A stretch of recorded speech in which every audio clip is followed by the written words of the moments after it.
আজকে যে রেসিপিটা বানাবো সেটা একেবারেই অজানা একটা রেসিপি। আপনারা যে কোনো মাছ দিয়েই করতে পারেন। আমি এখানে পাবদা মাছ দিয়ে করেছি। আপনারা শেষ পর্যন্ত ভিডিওটা দেখুন, অসাধারণ টেস্ট হবে, মুখে লেগে থাকবে এর স্বাদ।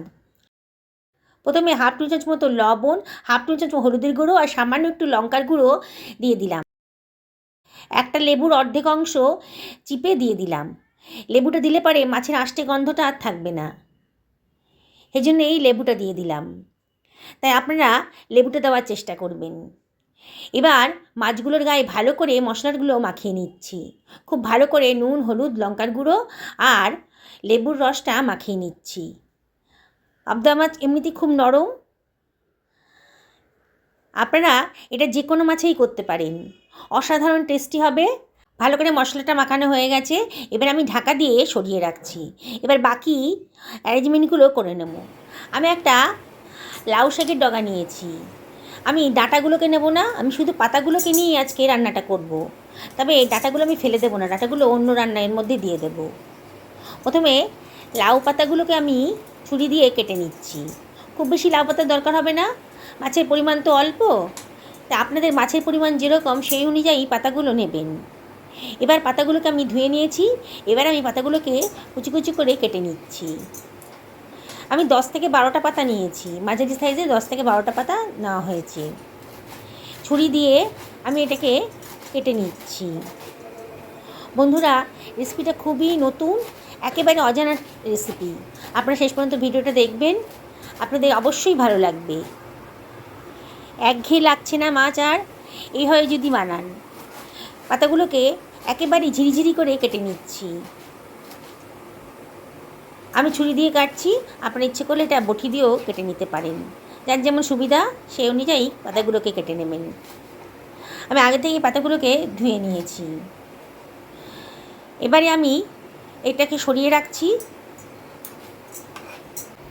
একটা মশলা বানিয়ে নেব। মিক্সার গ্রাইন্ডারের ভেতর 2 টেবিল চামচ মতো সাদা সর্ষে দিয়ে দিয়েছি। আমি এখানে সাদা সর্ষে দিয়ে রান্নাটা করব। আপনার ইচ্ছে করলে কালো সর্ষে দিয়েও করতে পারেন, আবার কালো সর্ষে সাদা সর্ষে মিশিয়েও করতে পারেন। আর এর ভেতর দিয়ে দিচ্ছি 1 টেবিল চামচ মতো পোস্ত। 2 টেবিল চামচ মতো সর্ষে নিয়েছি আর 1 টেবিল চামচ মতো পোস্ত দিয়ে দিলাম। দিয়ে এটাকে শুকনো অবস্থাতেই গ্রাইন্ড করে নেব। দেখুন, আমার গ্রাইন্ড করা হয়ে গেছে, বেশ মিহি হয়ে গেছে। এবার আমি এর ভেতর দিয়ে দিচ্ছি খানিকটা আদা কুচি। একটা টমেটোকে কেটে রেখেছিলাম কুচি করে, সেটাও দিয়ে দিলাম। এবার দিয়ে দিচ্ছি কতগুলো লঙ্কা, 2খানা দিলাম, আপনার ইচ্ছে মতন দেবেন, ঠিক কেমন ঝাল পছন্দ করেন সেই অনুযায়ী দেবেন। আর দিয়ে দিচ্ছি হাফ টি চামচ মতো লবণ, আর দিয়ে দেব হাফ টেবিল চামচ মতন হলুদের গুঁড়ো, আর দেব হাফ টেবিল চামচ ধনের গুঁড়ো আর হাফ টেবিল চামচ জিরের গুঁড়ো। দিয়ে এর ভেতর দিয়ে দিচ্ছি 1 টেবিল চামচ মতো জল। এটাকে আবারও পেস্ট বানিয়ে নিচ্ছি। দেখুন, কত সুন্দর একটা স্মুথ পেস্ট তৈরি হয়ে গেছে। এবার এটাকে আমি একটা টিফিন বক্সের মধ্যে নিয়ে নিচ্ছি।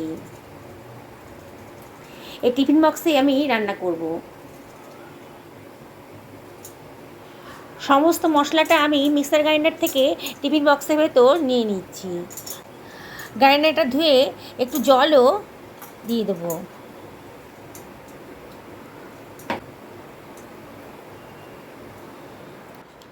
এবারে আমি এর ভেতর দিয়ে দিচ্ছি কুচি করে কেটে রাখা লাউ শাকটা।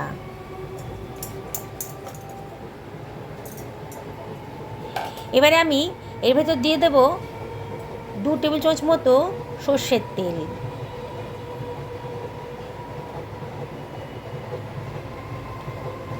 সব কিছু ভালো করে মাখিয়ে নিচ্ছি। খুব ভালো করে মাখিয়ে নিতে হবে, যাতে লাউ পাতা লাউয়ের পাতা কুচিগুলো মশলার সাথে খুব ভালো করে মিশে যায়। হাত দিয়ে করবেন, হাত দিয়ে করলে কিন্তু খুব ভালো করে মাখানো হয়ে যাবে। দেখুন, ভিডিওতে যেমন দেখাচ্ছি আমার কিন্তু বেশ ভালো করে মাখা হয়ে গেছে। এইবারে আমি মাছগুলোকে এর ওপর দিয়ে দিচ্ছি।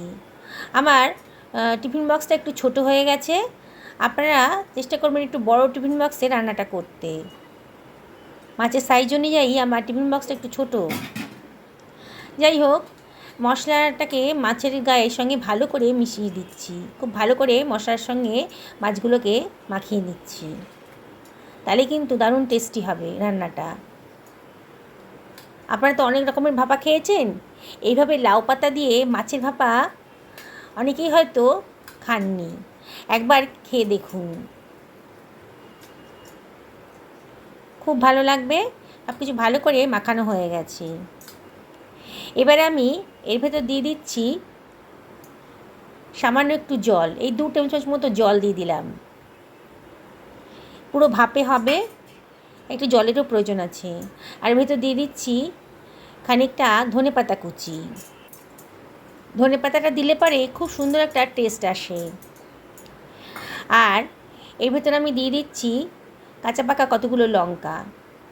লঙ্কাটা অবশ্যই আপনারা নিজেদের পছন্দ মতো দেবেন। আর দিয়ে দিচ্ছি 1 টেবিল চামচ মতো সর্ষের তেল, ওপর থেকে ছড়িয়ে দিলাম।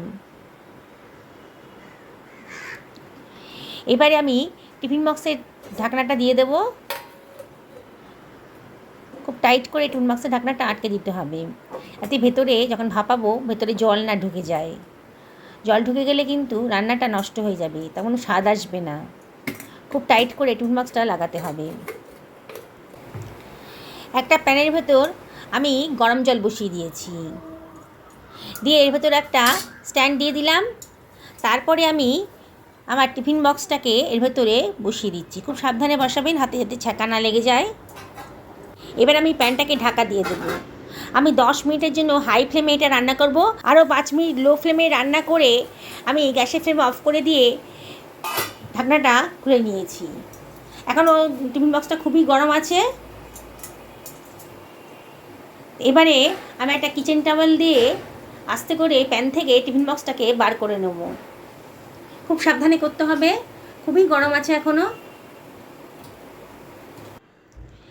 এবার টিফিন বক্সের ঢাকনাটা আমি খুলে নিচ্ছি। দেখুন বন্ধুরা, কত সুন্দর একটা টেস্টি রান্না তৈরি হয়ে যাচ্ছে। রেসিপিটা ভালো লাগলে পরে একটা লাইক করবেন, কমেন্ট করে জানাবেন যে আপনাদের কেমন লাগলো। যারা আজকে আমার চ্যানেলে নতুন, তাদেরকে আমি রিকোয়েস্ট করব আমার চ্যানেলটা সাবস্ক্রাইব করার জন্য। আর যারা ফেসবুক থেকে দেখছেন, তাদেরকে রিকোয়েস্ট করব আমার পেজটাকে ফলো করার জন্যে। দেখুন বন্ধুরা, কত সুন্দর একটা ভাপা রেডি হয়ে গেছে, কত অল্প সময়ের মধ্যে, অল্প খরচের মধ্যে। একেবারে নতুন ধরনের রেসিপি। গরম ভাতের সাথে যেদিনকে খাবেন, এর স্বাদ কিন্তু আপনারা ভুলতে পারবেন না। দারুণ টেস্টি হয়েছে লাউ পাতা দিয়ে পাবদা মাছের ভাপা। দেখুন, আপনারা সকলে ভালো থাকুন, আর অবশ্যই এই রেসিপিটা একদিন বাড়িতে বানান। আমি আপনাদেরকে রিকোয়েস্ট করছি, একঘেয়ে লাগবে না। মাছের একটা নতুন ধরনের অজানা একটা রেসিপি, খুবই টেস্টি হয়েছে। অবশ্যই আপনারা বাড়িতে বানান আর কমেন্ট করে জানান আপনাদের কেমন লাগলো।